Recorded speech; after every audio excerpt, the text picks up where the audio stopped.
Chapter 1: A New Beginning. My father, Arthur Miller, was a man of Norwegian heritage, hailing from a quaint town near Oslo. His own father, my grandfather, was the proprietor of the town's general store, a place where one could find everything from groceries to household necessities. It was a shop that truly had it all. At the tender age of 14, a terrible accident altered the course of my father's life. He severely injured his arm, and the doctor who attended to him, unfortunately, worsened the injury. The damage was so extensive that his arm had to be amputated.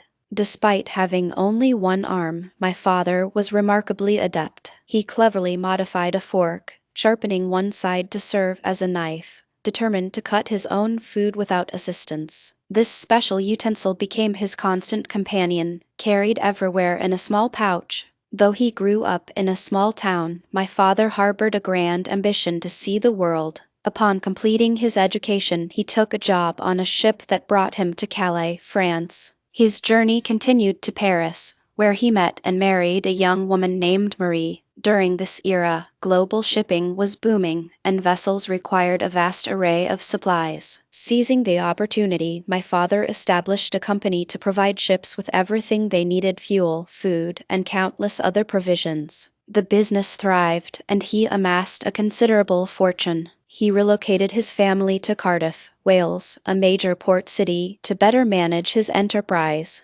He and Marie had 2 children, a daughter and a son. Tragically, Marie passed away, leaving my father heartbroken and a single parent. In 1911, seeking solace and a new partner, he returned to Norway for holiday. There, he met a young Norwegian woman named Sophia and married her. They expanded their family with 4 more children, 2 daughters, a son, me, born in 1916, and then a 3rd daughter. Our blended family of 6 children lived happily in a large house in a Welsh village, about 8 miles west of Cardiff. We were surrounded by chickens, cows, and horses. It was an idyllic life, but sorrow was on the horizon. My dear sister, Astrid, fell ill and passed away at the age of 7. My father, overwhelmed with grief, succumbed to an illness of his own shortly after. Perhaps his broken heart left him with no will to fight. In those days, the medical treatments that could have saved them were not yet available. In 1920, my mother, Sophia,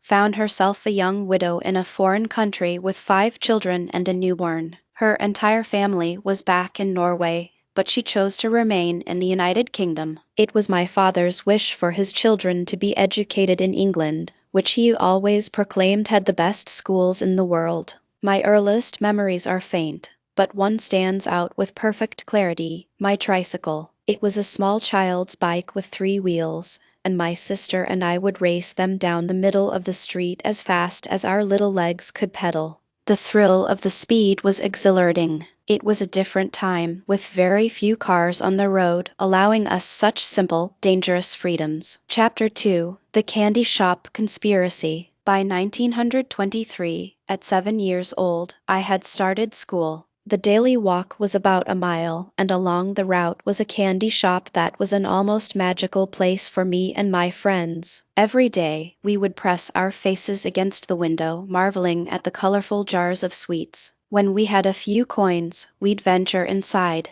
The only shadow over this sweet paradise was the woman who ran it, Mrs. Higgins. She was a small, unpleasant old woman who never cracked a smile. "I'm watching you," or "buy something or get out," were her typical greetings. She was perpetually untidy, her clothes stained with the remnants of her breakfast, and her hands were grimy, with blackened fingernails. The thought of those hands reaching into the candy jars was unsettling, but it never deterred us from making a purchase. At school, my friends and I had discovered a loose floorboard, creating a secret hiding place for our treasures, mostly candy. One afternoon, we found an unexpected addition to our stash: a dead mouse. An idea sparked in my mind. "I have a plan," I announced. "Let's put the mouse in one of Mrs. Higgins' candy jars." My friends were thrilled. "We'll do it today," one of them, Thomas, declared. "It was your idea,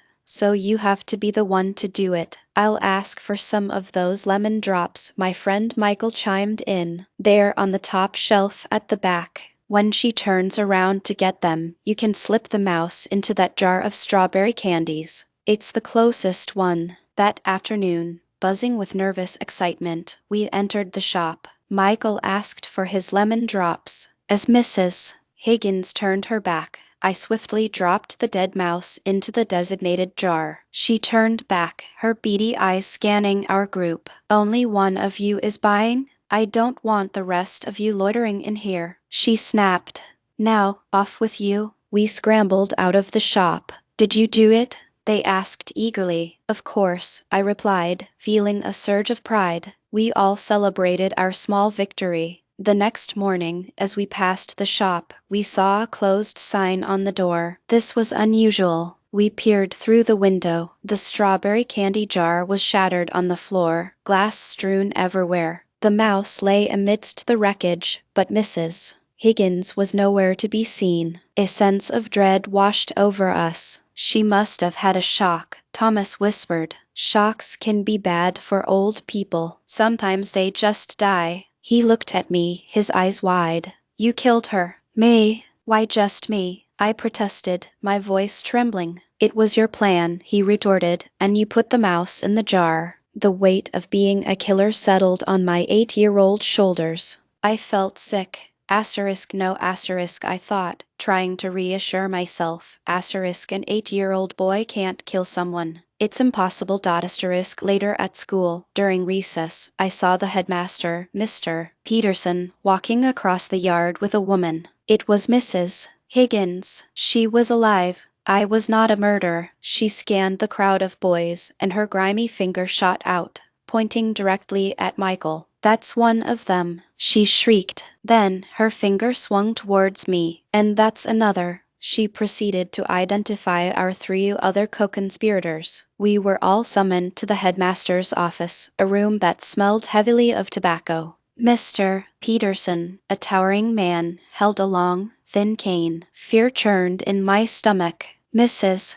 Higgins stood by, a look of grim satisfaction on her face. "You, Mr. Peterson said, pointing the cane at Michael. "Come here." Michael approached slowly, was instructed to bend over, and the headmaster brought the cane down hard on his backside. The sound echoed in the silent room. Michael yelped. "Harder." Mrs. Higgins urged. 4 times the cane fell. One by one, my friends received their punishment. Then it was my turn. I bent over, bracing for the impact. I heard the whoosh of the cane before I felt the searing pain. My bottom was on fire. With each strike, the pain intensified until I thought I couldn't bear it. When it was over, walking was an agonizing effort. "Thank you, headmaster," Mrs. Higgins said cheerfully. "I don't think I'll be finding any more dead mice in my candy jars." Chapter 3. Norwegian Summers. The words summer vacation were the most beautiful in the English language. From the age of 4 to 17, every summer was a glorious adventure in Norway. It felt like our true home, as our family was Norwegian, and we all spoke the language fluently. Our travel group was always large, usually 10 or more people. There were my 3 sisters and my much older half-sister, my half-brother and me, my mother, an au pair, and often a couple of friends of my half-sister. In those days before airplanes, the journey itself was an expedition, taking 4 days by a combination of trains, taxis, a ship, and finally, a small boat. Our first stop was always Oslo, where we'd spend a night and visit my maternal grandparents. My grandmother was a lovely old woman with snow-white hair, and my grandfather was a quiet man, perpetually seated in his armchair, smoking a long-stemmed pipe. From Oslo, we would travel to a small, idyllic island that was, to us, the most perfect place on earth. We spent our days on the beach, swimming in the crisp sea, basking in the sun, and taking our little boat to explore neighboring islands, feasting on freshly caught fish. I recall only one unpleasant incident during those otherwise perfect holidays. I was about 8 when my mother announced, "We're going to the doctor. He wants to take a look at your nose and mouth."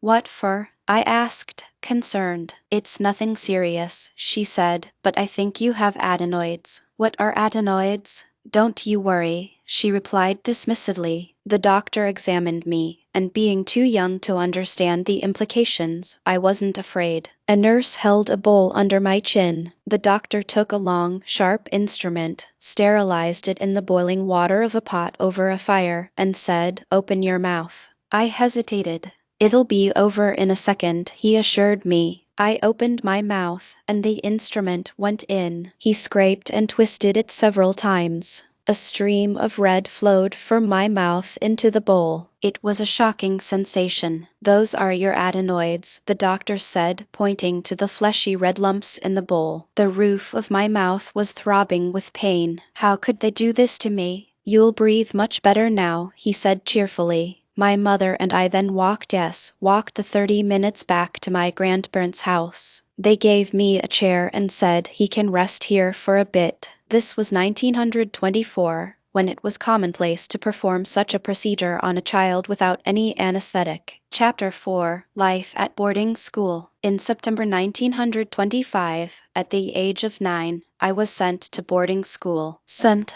Michael's School in Somerset, England, was the closest one to our home in Wales, but it was separated by the 50-mile-wide Bristol Channel. For this new chapter, my mother bought me a tuck box, a personal trunk that every boarding school student had. It could be locked, and no teacher was allowed to look inside. It was where we kept our food from home, toys, and other personal items. One boy at St. Michael's famously kept a live frog in his. My mother accompanied me on the journey. We took a taxi to Cardiff, a boat across the channel, and another taxi to the school. I was dressed in my new school uniform, every item meticulously labeled with my name. The school was an imposing collection of buildings surrounded by vast sports fields, with dormitories for 150 boys. On that first day, the grounds were teeming with boys and their families. The headmaster, a very tall man, moved from one group to another. "Goodbye, Mrs. Miller," he said to my mother abruptly. "Time for you to leave. We'll take good care of him." Understanding her cue, my mother gave me a quick hug, said goodbye, and left. I stood there, clutching my new tuck box, and began to cry, overwhelmed with homesickness. Life at St. Michael's was harsh. The teachers were stern, and the threat of the cane was ever present. We washed in cold water, and the food was dreadful. Every night, I would lie in bed, facing the direction of my home across the water, trying not to cry. I never slept with my back to my family. The headmaster encouraged parents to send food parcels, as it saved the school money. "Send as much as you like, as often as you like," he would say. "You don't want your son to be the only one with an empty tuck box." Every Sunday, we were required to write a letter home. These letters were censored by the headmaster, so we only ever wrote about the good things. We were not allowed to correct our spelling mistakes, a clever trick to make parents think the letters were unread and therefore truthful. "My dear boy must be happy," they would think. "This letter is full of spelling errors." I wrote to my mother that first Sunday, and I continued to write to her every week, sometimes more, for the next 32 years. After she passed away in 1957, I found over 600 of my letters, all of which she had carefully saved. Chapter 5: A Drive to Remember. After 3 long months, I returned home for the Christmas holidays. It was wonderful to be free from school. While I was away, my family had purchased their very first car. I was ecstatic. In 1925, driving regulations were lax. My older half-sister, who was 21, had 2 30-minute lessons and was deemed qualified to drive. One day, 7 of us piled into the car for an outing. My half-sister, my 18-year-old half-brother, my 12-year-old sister, my 40-year-old mother, my 2 younger sisters aged 8 and 5, and me aged 9. "How fast can it go?" we all clamored. "Can it do 60 miles an hour?" "It can," she replied confidently. "And we'll go even faster." We drove slowly through the village, a spectacle for the onlookers. Once we were on the open road, my half-sister said, "See, I've got this." "Faster," we urged. She accelerated to about 35 miles an hour. As we approached a sharp bend, she suddenly panicked. "Help!" she screamed. The car veered off the road and crashed into a hedge. The sound of shattering glass filled the air. Everyone else was shaken, but unharmed. I, however, was not so lucky. My nose was nearly severed from my face.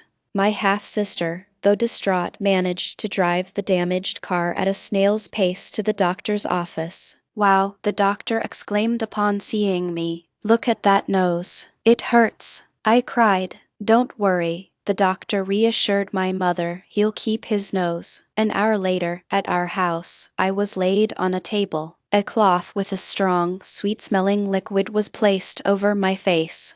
I struggled, but strong hands held me down. "Good boy," the doctor's voice said. "Close your eyes and go to sleep." I awoke 8 hours later, my nose stitched back in place. My mother gave me a coin. "Well done," she said.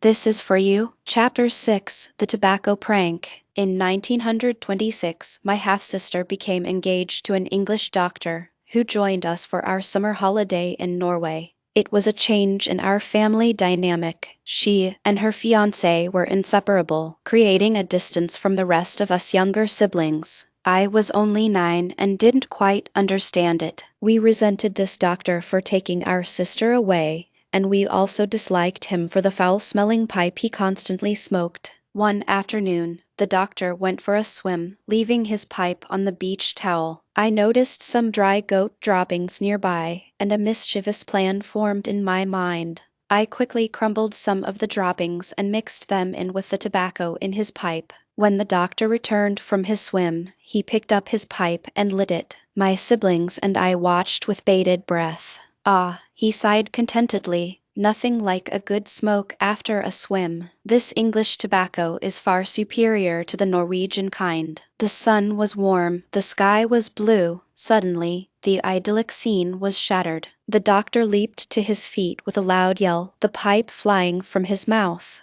His face was ashen. "Help! My insides are on fire," he sputtered. My half-sister rushed to his side, terrified. "What is it? Where does it hurt?" He lay on the sand, gasping for air. After a few minutes, he began to recover. "What happened?" my half-sister asked. "I don't know," he moaned. I know," my youngest sister piped up excitedly. "Tell us," my half-sister urged. "It was his pipe," she giggled. "What's wrong with my pipe?" the doctor asked, bewildered. "It had goat droppings in it," she squealed with laughter. A wave of understanding, followed by fury, washed over the faces of my half-sister and the doctor. He slowly got to his feet. My siblings and I didn't wait for a second invitation. We scrambled away from him and into the safety of the sea. Chapter 7: A New School, a New Life. In 1929, my mother presented me with a choice for my next school. "Do you want to go to Marlborough or Repton?"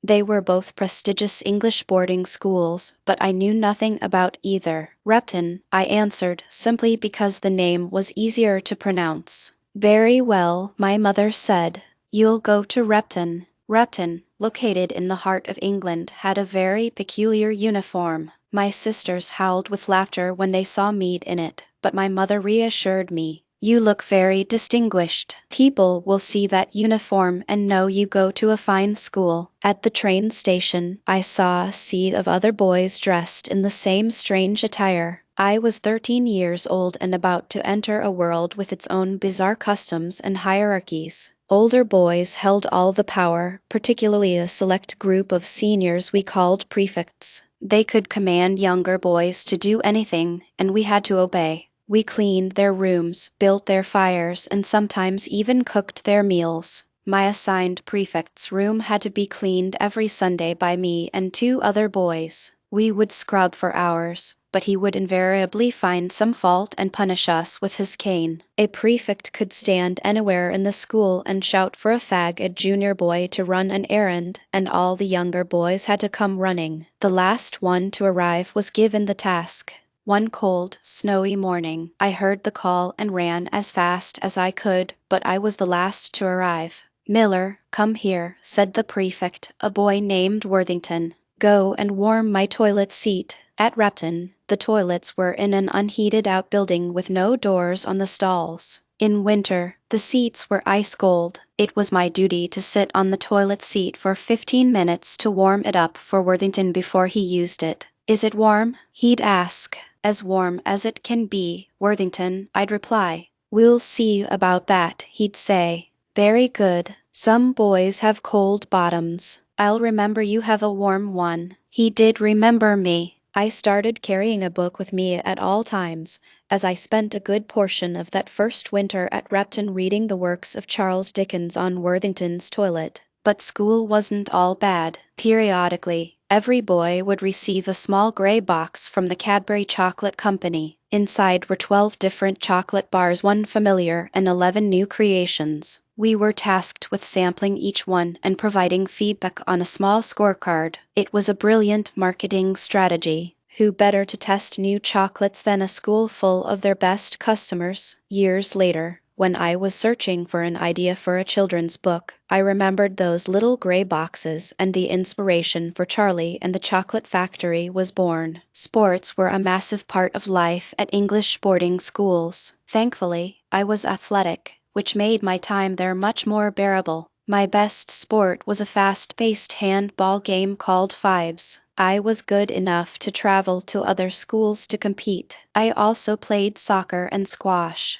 Beyond sports, I developed a passion for photography. In the 1920s, cameras were complex machines. I set up a makeshift darkroom near the music rooms and spent hours developing my pictures. When it came time for graduation, my mother asked, "Do you want to go to Oxford or Cambridge?" They were the expected next step for a boy from a school like Repton. But I had had enough of academia. I wanted to see the world. I chose to work for the Shell Oil Company, a decision that would take me to far-flung corners of the globe. But that, of course, is another story for another time.